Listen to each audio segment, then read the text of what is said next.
Batalion Kaskad Donetsk merilis 2 rekaman penghancuran kompleks radar pengintaian artileri Ukraina 1L220UK dan Su-3.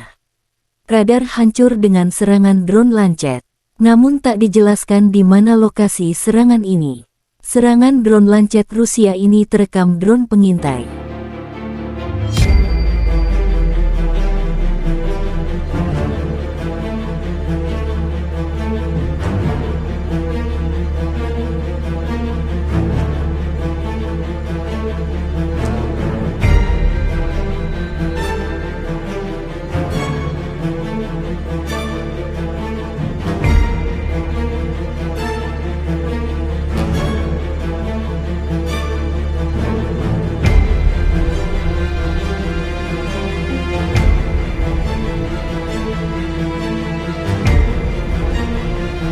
Juru bicara Kementerian Pertahanan Federasi Rusia Letjen Igor Konasenkov mengatakan, secara total, Ukraina kehilangan 413 jet tempur, 228 helikopter, 3.882 kendaraan udara tak berawak, juga 421 sistem rudal pertahanan udara, 8.878 tank dan kendaraan tempur lapis baja lainnya, 1.095 kendaraan tempur yang dilengkapi dengan MLRS, 4.671 senjata dan mortir artileri medan, serta 9.805 unit kendaraan militer khusus dihancurkan sejak awal operasi militer khusus.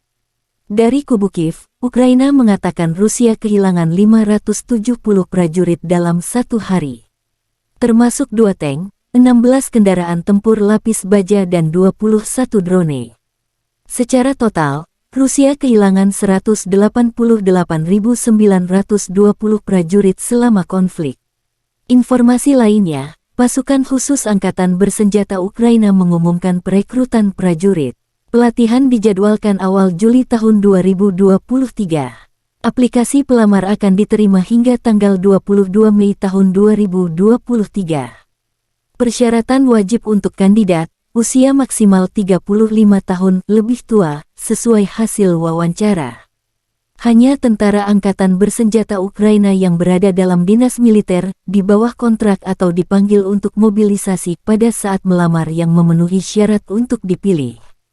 Durasi kursus kualifikasi adalah 4 bulan. Lulusan pelatihan dijamin akan menerima posisi di unit militer pasukan operasi khusus Angkatan Bersenjata Ukraina. Konflik Rusia dan Ukraina telah berlangsung selama 228 hari, masih belum ada kesepakatan damai antara dua pihak. Terima kasih sudah nonton, jangan lupa like, subscribe, dan share ya!